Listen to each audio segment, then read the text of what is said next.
오늘은 전 세계의 교회들이 우리 예수님의 성탄을 기뻐하면서 감사하고 또 예배를 드리는 날입니다.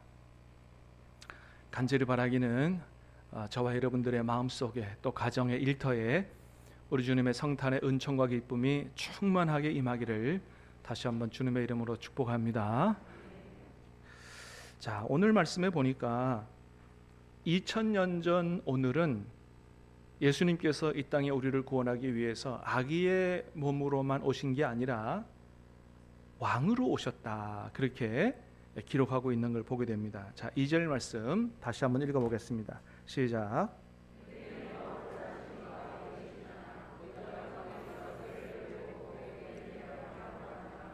아멘. 유대인의 왕으로 나신 이가 어디 계시냐? 우리가 동방에서 그의 별을 보고 그에게 경배하러 왔노라. 그렇습니다. 예수님께서 2000년 전 이 땅에 오셨을 때 왕으로 오셨다는 거예요. 왕으로 오셨으니까 어떻게 해요? 경배를 받으셔야 되죠. 그래서 동방 박사들이 이 왕으로 오신 예수님께 경배하기 위하여 아주 멀리서 그렇게 이 이스라엘 땅까지 찾아왔다는 것입니다. 자, 여러분, 그런데 한 가지 궁금한 게 있죠? 이 박사들은 아기 예수님이 이스라엘의 왕으로 나셨다는 사실을 어떻게 알았을까요? 이스라엘 땅에 있는 사람들도 잘 모르는데 어떻게 이 사람들은 예수님이 이 땅에 왕으로 오신 것을 알았을까? 자, 그거는 2절에서 본 대로, 자, 이 박사들은 어디서 왔다고요? 우리가 동방에서 그의 별을 보고 왔다 그랬습니다. 그러니까 이 박사들이 동방에서 왔기 때문에 우리가 동방 박사라 그러는데, 이스라엘 동쪽에서 왔다는 거죠. 그러니까 이스라엘 동쪽은 옛날로 보면 이스라엘 동쪽에 어떤 나라가 있었냐 하면 바벨론이라고 하는 나라가 있었어요. 이스라엘 하면 바벨론하고 많이 연결되죠. 옛날에 이스라엘이 바벨론한테 망해가지고 거기에 포로로 끌려간 일이 있습니다. 일부는 돌아왔지만 일부는 거기 남아서 같이 살았어요. 그래서 거기에 남아있던 사람들에 의해서 구약 성경에 있는 말씀들이 그 동네에 전해지게 되고 이 박사들에게까지 전해지게 된 것이죠. 그래서 여러분, 구약 성경을 잘 보면 그런 말씀이 있어요. 때가 되면 이스라엘의 왕으로 오시는 분이 있는데 이분이 어디서 난다? 베들레헴에서 난다. 이런 말씀이 구약 성경에 기록이 되어 있습니다. 그걸 오늘 본문에서도 얘기해 주고 있지요. 자, 4절, 5절, 6절 다시 보겠습니다. 시작. 왕이 모든 대제사장과 백성의 서기관들을 모아 그리스도가 어디서 나겠느냐 물으니 베들레헴이오니 이는 선지자로 이렇게 기록된 바 또 유대 땅 베들레헴아 너는 유대 고을 중에서 가장 작지 아니하도다. 내게서 한 다스리는 자가 나와서 내 백성 이스라엘의 목자가 되리라 하였음이니이다. 아멘. 보세요. 자, 왕이 모든 대제사장 서기관들을 불러 모아서 메시아 그리스도가 어디서 나겠느냐. 그러니까 지금 동방 박사들이 경배하러 찾아온 그분이 왕이자 그리스도 메시아라는 거죠. 어디서 나겠느냐. 그러니까 어디서 난다 그래요? 유대 베들레헴입니다. 그렇게 얘기했다는 거예요. 자, 요 말씀이 바로 구약 미가서 5장 2절에 기록된 말씀이에요. 자, 미가서 5장 2절에 어떻게 기록됐는지 다시 보겠습니다. 시작. 베들레헴 에브라다야 너는 유다 족속 중에 작을지라도 이스라엘을 다스릴 자가 내게서 내게로 나올 것이라. 그의 근본은 상고의 영원에 있느니라. 아멘. 자, 이게 구약 성경 그대로입니다. 미가서 베들레헴 에브라다야 너는 유다 족속 중에 작을지라도 이스라엘을 다스릴 자가 내게서 나올 거다. 그의 근본은 상고의 영원에 있느니라. 아, 이 말씀이 예수님이 이 땅에 오기 전 수백 년 전에 구약 성경에서 예언되어 있는 말씀이라는 거예요. 나중에 이스라엘의 왕이 올 텐데 그 왕은 좀 특별한 왕이라는 거예요. 일반적인 왕과 같지 않다. 그의 근본은 어떻게 해요? 상고의 영원에 있다. 다시 말하면 뭐예요? 신적인 기운을 가진 왕이다. 이 왕이 올 텐데 이 왕은 어디서 태어난다고요? 베들레헴에서 태어난다고 예언되어 있다는 거예요. 놀라운 말씀이죠. 그래서 바벨론 지역에 남아있던 유대인들을 통해서 흩어져 자꾸 전해진 이런 구약의 말씀들이 동방 박사들에게까지 전해졌고, 이 동방 박사들이 참 하나님 은혜 가운데 이 구약 성경의 예언을 믿고 있었다는 거죠. 그리고 언제 그런 왕이 이 땅에 올까를 간절히 기다리고 있었다는 거예요. 이 동방 박사들은 대체적으로 점성술사 내지는 오늘날로 말하면 천문학자 이렇게 알려져 있는 사람들이에요. 하늘의 별을 보고 점을 치는 사람들이라는 거죠. 그러니까 이 사람들이 늘 하늘을 쳐다보고 별 연구하는 거예요. 어느 날 하늘을 쳐다보고 별을 보고 있는데 예전에 보지 못했던 이상한 별 하나가 나타난 것입니다. 이상하다. 이제까지 전혀 보지 못한 별이 있는 거죠. 그때 이 동방 박사들은 깨달은 거예요. 하나님의 은혜 가운데 깨달았어요. 뭐라고 깨달았을까요? 이 별은 바로 그 구약 성경에 하나님의 예언이 이루어지는 사인이구나.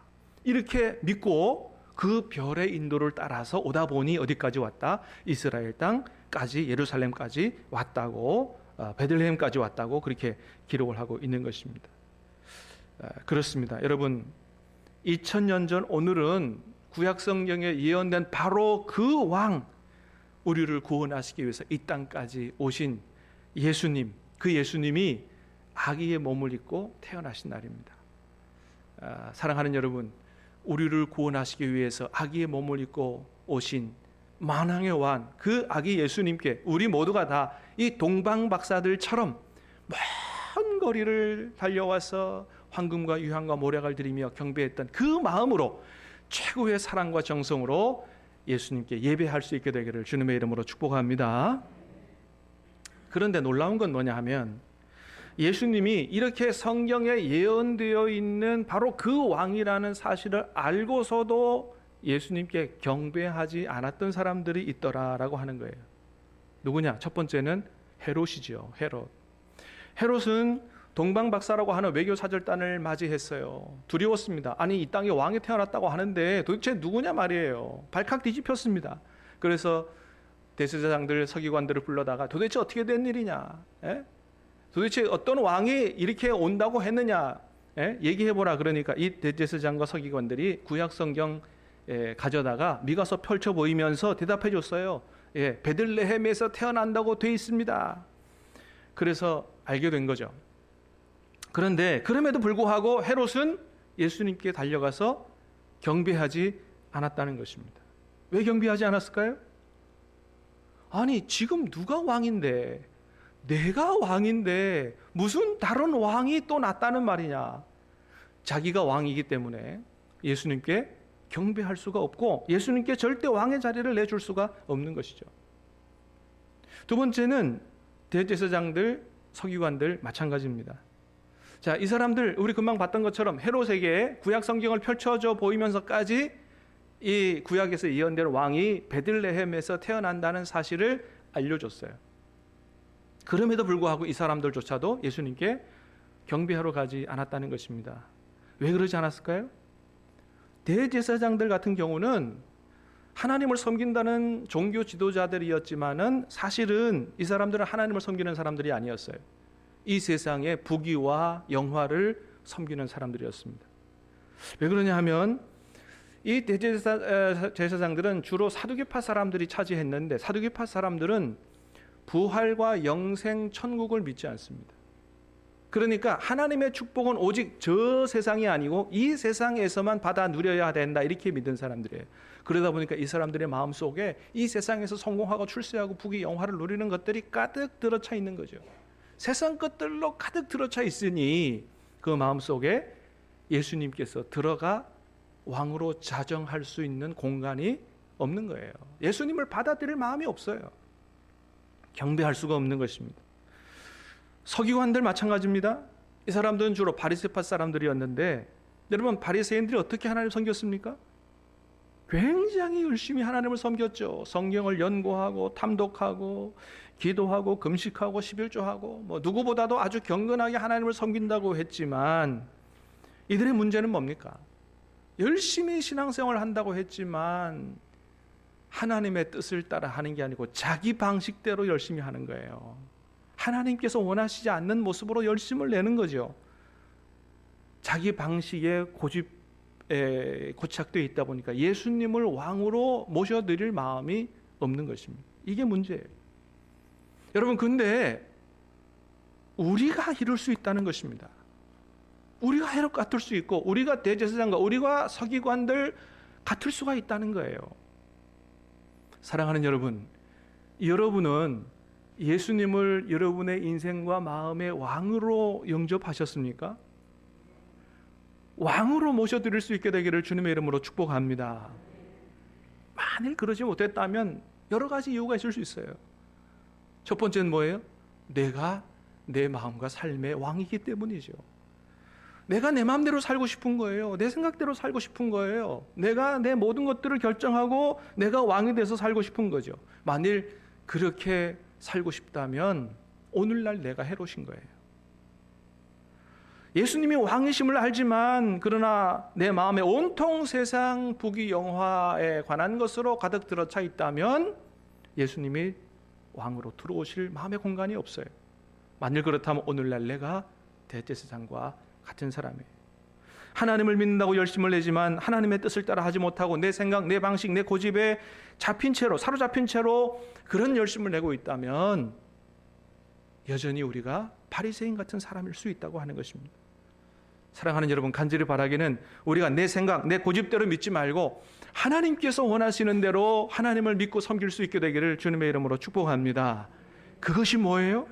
예수님을 나의 인생의 왕으로 모셔드리는 것입니다. 여러분, 2000년 전 오늘이 이 땅에 예수님께서 이 땅의 왕으로 오신 날이라면 올해 2021년 성탄절은 저와 여러분 마음속에 주님이 왕으로 임하시는 날 될 수 있게 되기를 주님의 이름으로 축복합니다. 이 땅의 왕으로 오신 것을 넘어서서 우리 마음의 왕으로 오신 그런 날 될 때 우리의 마음도 변화되고 우리의 삶도 변화되고 그러므로 말미암아 우리 가정도 교회도 우리 사회도 놀랍게 변화되는 그런 축복을 누릴 수 있다라고 하는 것입니다. 우리가 지난 11월부터 한 45일 동안 사사기 말씀을 전체를 묵상했어요. 여러분, 사사기 말씀 묵상하니 어떠시던가요? 저는 참 마음이 아프더라고요. 꼭 우리 모습을 그대로 하나님이 보여주시는 것 같아서 얼마나 마음이 많이 아팠는지 몰라요. 그 중에 사사기 19장에는 한 레위인과 그의 첩에 관한 이야기가 나옵니다. 에브라임이라고 하는 동네에 레위인이 있었는데 그에게 첩이 있어요. 근데 이 첩이 행음하고 집을 나가서 자기 친정으로 돌아가 버린 것입니다. 그런데 남편이 나중에 이 첩을 찾으러 처갓집에 가서 그 첩에게 아주 다정하게 말했다는 것을 볼 때 행음하고 도망간 것 같진 않아요. 왜냐하면 행음하다라고 하는 히브리어가 화를 내다 이런 뜻도 있기 때문에 뭔가 남편에게 불만이 있어가지고 화를 내고 싸우고 집으로 가버린 것 같아요. 그러니까 찾아가서 데려오려고 다정하게 얘기한 게 아닌가 그렇게 생각을 합니다. 어쨌든 처갓집에 가서 장인의 환대를 받고 자기 첩인 이 아내를 데리고 이제 고향으로 돌아오는데 날이 어두워져 버렸어요. 어디 가서 잘까 하다가 예루살렘이 가깝지만은 거기는 아직 이방인들이 사는 동네이기 때문에 우리 동족들이 사는 기브아로 가서 자자. 그래서 기브아로 들어가게 됩니다. 베냐민 지파가 사는 동네예요. 당시에는 여관이 발달하지 않아서 먼 거리를 여행하는 이런 여행 나그네들 오갈 데 없기 때문에 보통은 집으로 영접해서 유숙하게 해주는 것이 아주 기본적인 매너인데 어떻게 된 건지 이 기브와 자기 동족에게로 사는 마을로 들어갔는데 아무도 영접을 안 하는 겁니다. 냉대를 당한 거죠. 하나님을 믿는다고 하는 사람들인데도 불구하고 기본적인 미덕조차 베풀지 않는 그런 동네가 베냐민 지파 동네였다는 것입니다. 그런데 다행히도 늦게나마 길을 지나가던 한 노인이 우리 집에 들어갑시다. 그래서 데리고 들어가서 여장을 풀고 쉬고 있는데 밤늦게 그 동네 불량배들이 찾아왔습니다. 문을 막 깨부실듯이 두드리면서 여기 이 집에 손님, 우리 동네 온 손님 있지? 우리가 알고 있어. 내놔라. 우리가 관계하리라. 이렇게 얘기해요. 관계하리라. 무슨 얘기예요? 성폭행하겠다는 거예요. 손님 끌어내서 우리가 밤새도록 데리고 놀겠다는 거예요. 여러분, 이런 일은 저 소돔에서나 있었던 일인데 이게 지금 어디에서 일어나고 있다고요? 하나님을 믿는 사람, 믿는다고 하는 동네, 베냐민 지파 동네에서 이런 일이 일어나고 있다고 하는 겁니다. 그래가지고 이 노인이 안 된다고, 당신들이 이 손님에게 이렇게 하면 안 된다고 하면서 하는 말이, 여기 내 시집 보내지 않은 딸, 이 사람의 첩이 있으니 이 사람들 내줄 테니, 내 딸하고 첩 내줄 테니 당신들이 원하는 대로 하라고. 그래서 결국 누구 내주냐 하면 그 사람의 첩을 강제로 붙잡아 끌어다가 내줍니다. 그래서 이 여인이 밖에 끌려나가서 불량배들에게 밤새도록 성노리가 돼서 고통을 당하고 새벽에 노임을 받고 이 집까지 찾아와서 문턱에 쓰러져 버렸습니다. 아침에 일어나서 이 레위인이 고향으로 돌아가려고 문을 딱 여니까 그 여인이 집 문 앞에 와 쓰러져 있는 거예요. 그 여인을 보고 그 남편이 하는 말이 이겁니다. 여여 일어나 가자. 여러분, 아무리 첩이지만 밤새도록 불량배들에게 고초를 겪고 돌아온 자기 첩, 자기 부인에게 이게 할 소리입니까? 아니 어떻게 된 거냐고, 나쁜 짓은 안 당했냐고, 그렇게 물어보고, 그죠? 좀 이렇게 세워주고 뭐 이렇게 해야 되는 거 아니에요? 그런데 그런 거 관심이 없어요. 일어나 가자. 아주 냉정한 말로. 여러분, 어떻게 사람이 이렇게 냉정할 수 있죠? 일어나라고 해도 안 일어나자 가만히 보니까 죽었어요. 말에 나귀에 싣고 집에 돌아와서 장례를 치러주는 게 아니고 칼을 가지고 12덩이 토막을 내가지고 전국 각지로 보냅니다. 동포 여러분, 세상에 이런 일이 있습니까? 라고 이렇게 하는 거예요.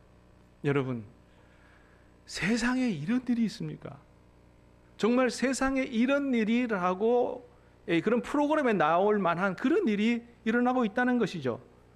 여러분, 이런 일이 지금 하나님을 믿는다고 하는 사람들 가운데서 일어난 일이라고 하는 거예요.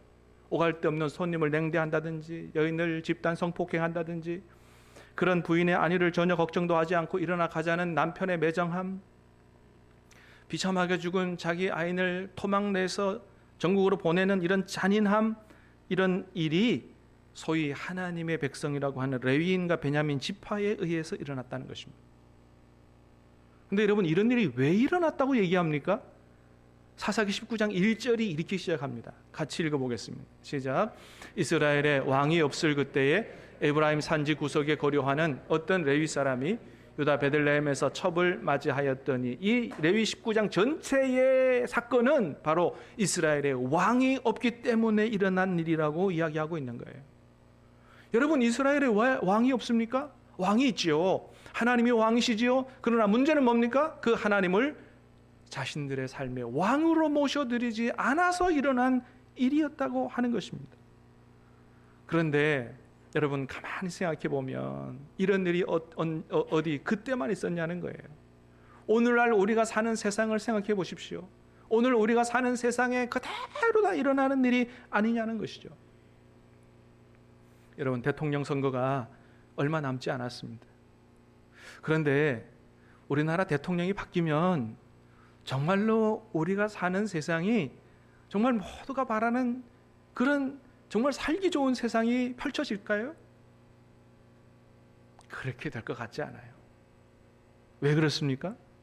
여러분, 우리가 정말로 바라는 모든 사람이 함께 어울려 잘 사는, 평화롭게 화목하게 힘 있는 자, 힘 없는 자가 함께 어울려 잘 사는 그런 세상은 사람이 만드는 세상이 아니고 하나님이 만드신다고 말씀하기 때문입니다.